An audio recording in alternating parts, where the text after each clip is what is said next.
What if your entire destiny, your health, fate, and even your mental state was decided before your birth? All because your ancestors were obsessed with maintaining a pure bloodline. Throughout history, royal families around the world made a dangerous trade: genetic risks in exchange for political power. The outcome? Broken minds, damaged bodies, and family trees twisted beyond recognition. Today, we dive into the harrowing, sometimes unbelievable, and occasionally unsettling tales of history's most inbred women. And trust me, by the end of this list, you will be shocked. At number 10, we start with Isabella II of Spain. She ruled from 1833 to 1868, but her reign wasn't marked by glory. It was defined by the toll of repeated intermarriages. Born in 1830, Isabella's birth was initially welcomed after her father's desperate hope for a male heir. But soon there were health concerns, not just for Isabella but also for her sister. And her birth itself? It came from an uncle-niece union. Things only became more complex. Her grandparents were also her great-grandparents. Her family tree was a complete web. At 16, Isabella married her double-second cousin. She gave birth to 11 children, but only 5 survived infancy. And here's the catch: many historians believe that her husband may not have fathered any of those children.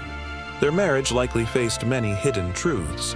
Isabella eventually lost her throne, but her legacy remains deeply tied to the genetic traps of her bloodline. At number 9, we find Marie Louise of Austria. Born into one of Europe's most deeply entangled dynasties, her parents were double first cousins, meaning they shared both sets of grandparents. In a family where cousin marriages were the rule, not the exception, tragedy came often.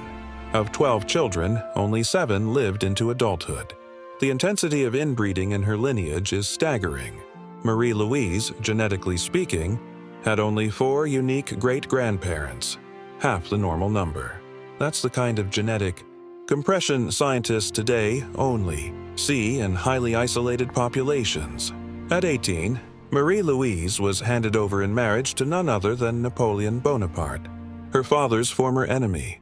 It was a political strategy, an attempt at peace, and a calculated move to secure a male heir. For Marie Louise, it was also the weight of an empire placed squarely on her young shoulders. At number 8, we jump from royal palaces to the stark realities of a small American town. Lorraine Whitaker's story proves that the legacy of extreme inbreeding isn't ancient history. It's still echoing in modern times. Featured in a well-known documentary, the Whitaker family became a case study in what happens when generations of isolation and intermarriage are left unchecked. Lorraine stands out as a chilling figure, documented as one of the most inbred individuals in recent memory. She is also the mother of Timmy Whitaker, often regarded as possibly the most genetically affected person alive today. Their story is unsettling, not for shock value, but for the reminder this isn't just royal history. It's a human one, repeating itself in hidden corners of the world. Coming in at number 7, Maria the Fine of Portugal, known by some as Maria the Pious, though others might argue Maria the Troubled is more fitting. Born in 1734, Maria's life was one of mounting mental strain and a bloodline, packed with royal unions, far too close for comfort. Her parents, King Joseph the Van of Portugal and Maria Anna of Spain, were the 16th Iberian royal couple joined by close intermarriage. And that wasn't the end of it. Maria herself, under pressure to maintain the family name, made a decision that sealed her legacy. She married her own uncle. The results were as tragic as they were predictable. Half of her children didn't survive, with genetic complications likely playing a major role. And as she aged, Maria's mental state deteriorated until she was deemed unfit to rule. Her story is one of royalty undone, not by war or rebellion, but by the invisible toll of genetic repetition. Number 6 brings us to the heartbreaking saga of Mare-Louise Elizabeth d'Orléans, a woman whose entire life reads like a Gothic novel written in blood and sorrow. Born into a deeply dysfunctional royal arrangement, her father was forced to marry his own cousin, an illegitimate daughter of King Louis. or Tinfur, as the eldest surviving child of that union. Marie-Louise had no real choice in her future. She was married off again to another cousin, Prince Charles of Berry. The results? 3 children, none of whom survived childhood. Whether it was the overwhelming weight of inbreeding or another curse of circumstance, history can't say for sure. What we do know is that Marie-Louise turned to alcohol at an astonishingly young age.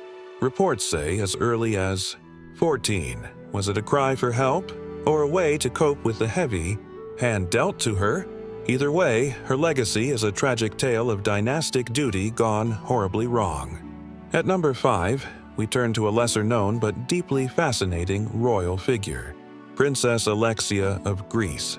Born in 1965, her story bridges the fading tradition of royal unions and the lasting echoes of aristocratic inbreeding.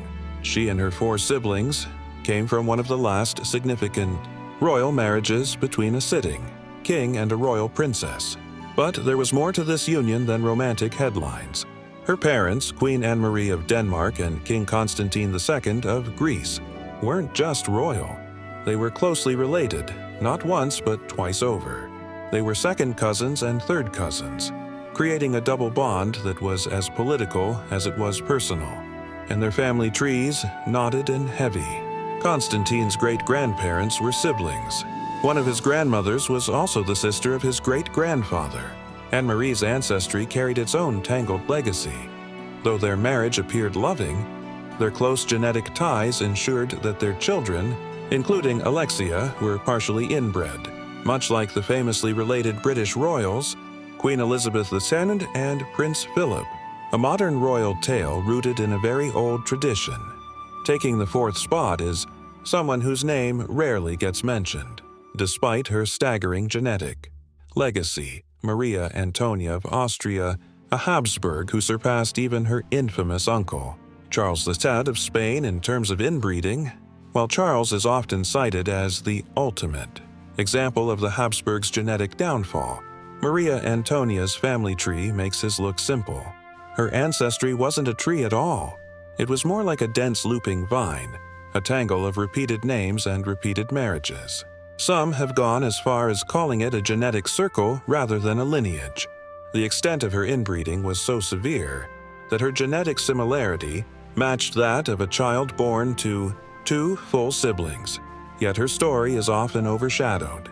History may have forgotten her name, but from a genetic standpoint, she stood at the very peak of Habsburg inbreeding, a quiet yet unforgettable figure in this long and complex narrative. Stepping far back in time, number 3 introduces us to 2 mysterious figures not remembered by name, but by number, mummies 3U17A and 3U17B. Though they never ruled, their tiny preserved bodies carry a tale of ancient sorrow and genetic consequence. These 2 infant girls were the daughters likely stillborn of none, other than Pharaoh Tutankhamun and his wife Ankhesemun, born around 1300 BCE. But here's the haunting detail. Ankhesemun was not just Tutankhamun's queen, she was also his half-sister. They shared the same father, continuing a dynasty-long tradition of sibling marriage within Egypt's royal family. Tutankhamun himself was the product of years of tightly confined bloodlines. By the time his daughters were conceived, the genetic risks had reached a devastating peak. Their short lives, marked by deformities and frailty, are chilling reminders of how even divine kings could not escape the cruel arithmetic of inbreeding.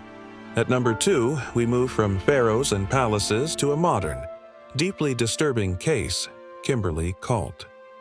This isn't a royal tale, but it carries some of the darkest consequences of unchecked inbreeding in recent history. Kimberley's story comes from Australia, where her family, known publicly under a pseudonym, became the center of one of the most shocking genetic and legal revelations of the early 2000s. Living in deep isolation, the cult family practiced multi-generational inbreeding, creating a closed-loop community with almost no outside genetic input. When the truth came to light, authorities intervened, uncovering a disturbing and complex web that led to multiple police investigations, and arrests. Kimberly, born into this environment, is one of the most genetically compromised individuals ever documented. Her case isn't about royal pressure or dynastic pride. It's a modern example of how isolation and lack of oversight can produce unimaginable human cost. And now, at the top of the list, Cleopatra II Philippator, the woman who more than anyone else embodied the full force of calculated inbreeding for political power. Forget the romanticized version of Cleopatra often shown in films. This Cleopatra was not a fantasy figure, but the very embodiment of dynastic obsession. Though Egyptian by rule, her bloodline was purely Greek Macedonian, born from the Ptolemaic dynasty, which relentlessly practiced brother-uncle, niece marriages to keep power concentrated and pure. Cleopatra II's parents were siblings. Her grandparents were also siblings, and her own siblings married each other before she eventually ruled alone. She was a living,